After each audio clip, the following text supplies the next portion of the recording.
तो चांद की खोज पर निकले चंद्रयान का पृथ्वी के हिसाब से 1 हफ्ता पूरा हो चुका है और इस दौरान चांद के कई रहस्यों से पर्दा उठा है। रोवर प्रज्ञान ने अब तक चंद्रमा की सतह पर क्या क्या खोजा है, इस रिपोर्ट में देखिए। मॉड्यूल चंद्रमा की सतह पे लैंड हो चुका है।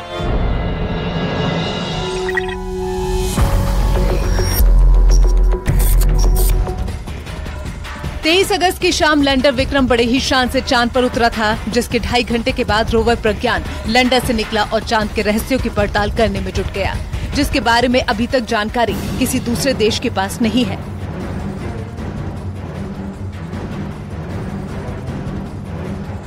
अब लैंडर विक्रम और रोवर प्रज्ञान चांद पर 1 हफ्ता गुजार चुके हैं, यानी कि चांद का आधा दिन पूरा कर लिया गया है। इस दौरान विक्रम लैंडर और रोवर ने कई शानदार खोज की है और नई जानकारियां इसरो के वैज्ञानिकों को भेजी है। अभी लैंडर और रोवर दोनों में पेलोड अपना अपना काम कर रहे हैं, नए नए डेटा जारी कर रहे हैं। लैंडर ने चंद्रमा के दक्षिणी ध्रुव में सॉफ्ट लैंडिंग की थी। प्रज्ञान लगातार चांद की सतह पर चहलकदमी कर रहा था। पिछले 1 हफ्ते के दौरान इसरो ने रोवर की कुछ तस्वीरें भी जारी की थी। मंगलवार को रोवर प्रज्ञान ने इसरो के साइंटिस्टों को ऐसी जानकारी मुहैया कराई, जिससे अब चंद्रमा के अनसुलझे राज के रिसर्च का दायरा बढ़ गया है। मंगलवार की रात रोवर प्रज्ञान ने ये खुलासा किया है कि चांद के दक्षिणी ध्रुव में ऑक्सीजन मौजूद है।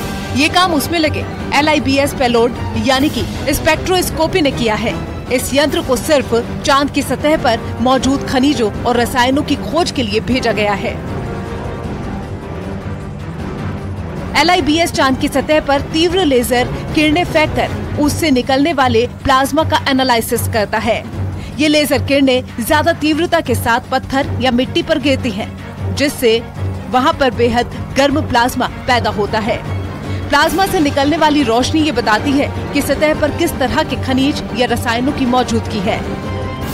चांद पर बस्ती बसाने की बातें अरसे से होती आई हैं, लेकिन उसके लिए जरूरी है कि चांद पर पानी की मौजूदगी हो।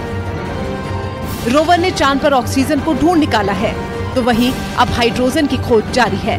ये दोनों मिलकर पानी बना सकते हैं, यानी कि चांद पर जीवन के लिए ऑक्सीजन के साथ साथ हाइड्रोजन की भी दरकार है। भविष्य में अगर चांद पर आशियाने का सपना साकार करना है, तो दोनों की जरूरत है। वहीं ऑक्सीजन के बाद चांद पर सल्फर मिलने की भी पुष्टि की गई है।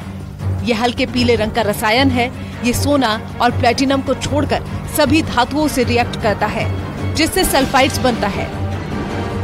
Sulphur acid fertiliser, car battery, तेल रिफाइनिंग के काम आता है, यानी कि सिर्फ यंत्र लेकर जाना है, वहीं पर ये सारी चीजें संभव हो सकती हैं।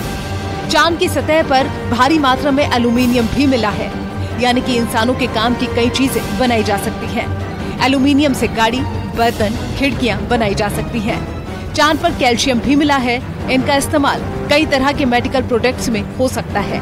कैल्शियम कार्बोनेट की मदद से सीमेंट या फिर मोर्टार बनाया जा सकता है। इतना ही नहीं, चांद की सतह पर लोहा मिलने की भी पुष्टि की गई है। दुनिया में एल्यूमीनियम के बाद सबसे ज्यादा लोहा ही पाया जाता है। इनके अलावा क्रोमियम, टाइटेनियम, मैग्नीज, सिलिकॉन भी चांद की सतह पर मिले हैं। तो इस तरह चांद की सतह से रोवर प्रज्ञान को धातुओं का भंडार मिला है, जो आने वाले दिनों में वैज्ञानिकों के बहुत काम आने वाला है। इनके मिलने के बाद अब इसरो के साइंटिस्ट अगले मिशन पर जुटेंगे। हाल ही में विक्रम लैंडर ने चांद के तापमान के बारे में भी जानकारी दी थी। विक्रम लैंडर में लगे खास थर्मामीटर ने बताया था कि चांद की सतह के ऊपर और सतह से 10 सेंटीमीटर नीचे के तापमान में बहुत अंतर है। चास्टे पेलोड ने ये काम किया था। चास्टे ने चांद की ऊपरी सतह पर तापमान 50 से 60 डिग्री सेल्सियस के बीच दिखाया था। जमीन के नीचे पारा -10 डिग्री सेल्सियस था। चांद का आधा दिन बीत गया और अभी आधा दिन बाकी है। ऐसे में उम्मीद है कि अभी कई और अहम जानकारियां मिलेंगी। Bureau report, news 18।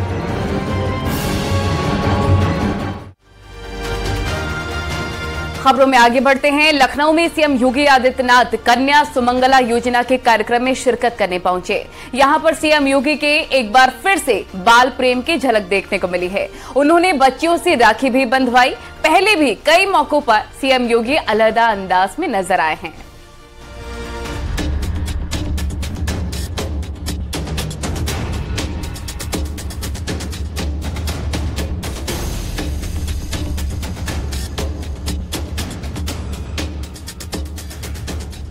CM Yogi Adityanath अपने अलग अंदाज के लिए जाने जाते हैं। कभी वो छोटे छोटे बच्चों के बीच खींचे चले आते हैं, तो कहीं मैदान में बैट और हॉकी स्टिक पर हाथ आजमाते दिखते हैं। सीएम योगी का बाल प्रेम अनायास ही देखा जाता है। बच्चों के साथ उनका लगाव देखते ही बनता है। बच्चों को देखते ही सीएम योगी का चेहरा खिल उठता है और वो पूरे समर्पण भाव से बच्चों के साथ पूरी तरह घुल मिल जाते हैं, उनसे बातें करते हैं और उन्हें तोहफा भी देते हैं। बहुत धन्यवाद। लखनऊ में मुख्यमंत्री कन्या सुमंगला योजना के कार्यक्रम में सीएम योगी ने शिरकत की।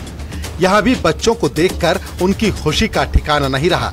कार्यक्रम के दौरान छोटी छोटी बच्चियों ने सीएम योगी को राखी बांधी। पहले उन्हें टीका लगाया गया, फिर सीएम ने हाथ आगे बढ़ाया और बच्चियों ने बारी बारी से उनको राखी बांधी। योगी ने बच्चियों के सिर पर हाथ रखकर आशीर्वाद भी दिया, उनको गिफ्ट पैक भी बांटे।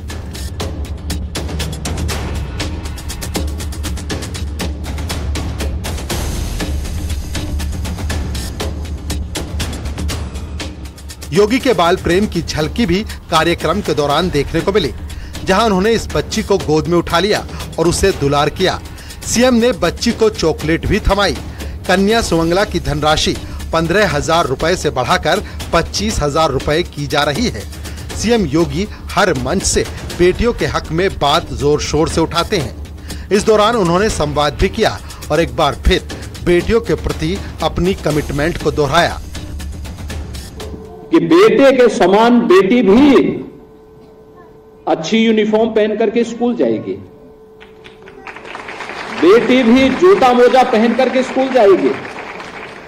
और मुझे बताते हुए प्रसन्नता है, आज प्रदेश के अंदर बेसिक शिक्षा परिषद के अंदर पढ़ने वाले स्कूलों में 1,91,00,000 बेटी और बेटे दोनों के लिए, यानी बेटी के बहाने बेटों को भी अतिरिक्त सुविधा मिल जा रही है।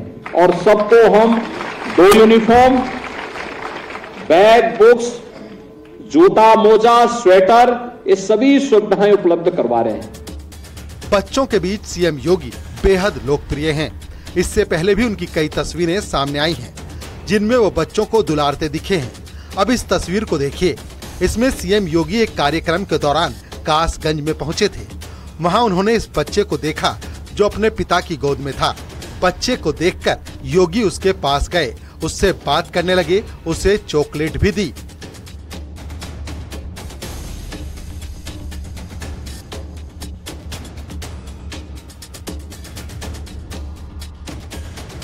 लेकिन जब बच्चे ने चॉकलेट नहीं ली तो योगी ने बाद में उसे अपनी गोद में उठा लिया और उसे अपने हाथों से चॉकलेट खिलाई। इसके अलावा कई दूसरे मौकों पर सीएम योगी का अंदाज दमदार दिखा है।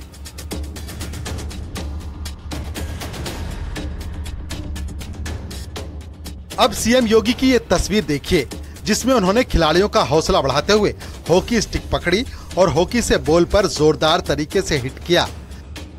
सीएम योगी मंगलवार को झांसी पहुंचे थे।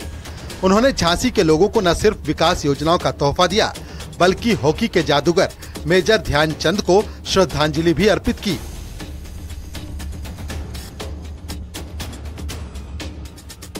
सीएम योगी क्रिकेट के भी जबरदस्त प्रशंसक हैं। पिछले साल वो लखनऊ के इकाना स्टेडियम पहुंचे, जहां उन्होंने क्रिकेट की पिच पर भी हाथ आजमाया। इतना ही नहीं, योगी ने जबरदस्त अंदाज में बैटिंग भी की। Bureau report, news 18।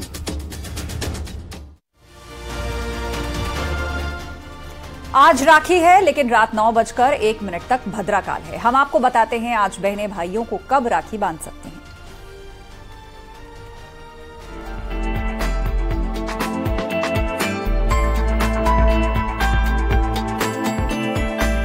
रक्षाबंधन पर आज लगभग पूरी भद्रा का साया रहेगा और कल यानी 31 अगस्त को राखी बांधने का शुभ मुहूर्त सिर्फ सुबह कुछ देर तक ही है।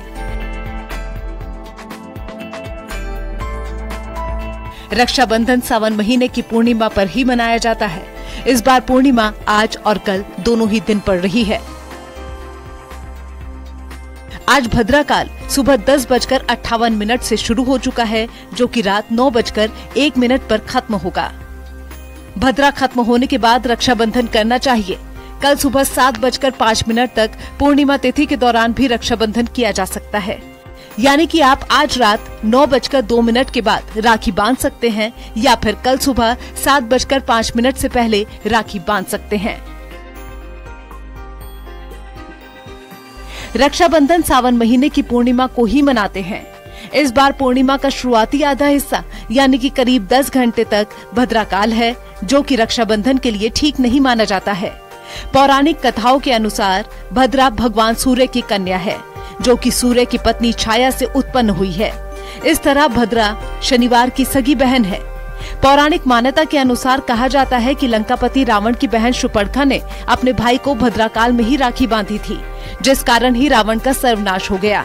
इसी मान्यता के आधार पर भद्राकाल में राखी नहीं बांधनी चाहिए।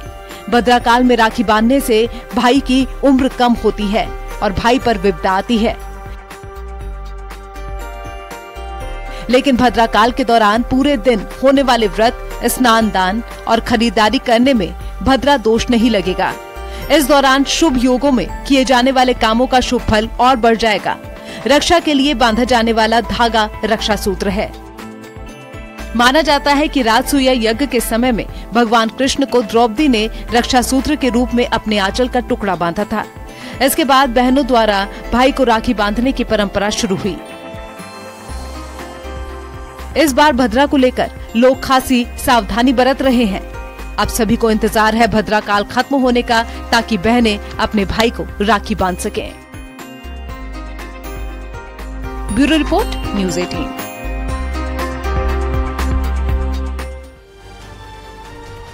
खबरें और भी हैं, लेकिन यहाँ रुकना होगा एक छोटे से ब्रेक के लिए। जल्द लौटेंगे, कहीं मत जाइएगा।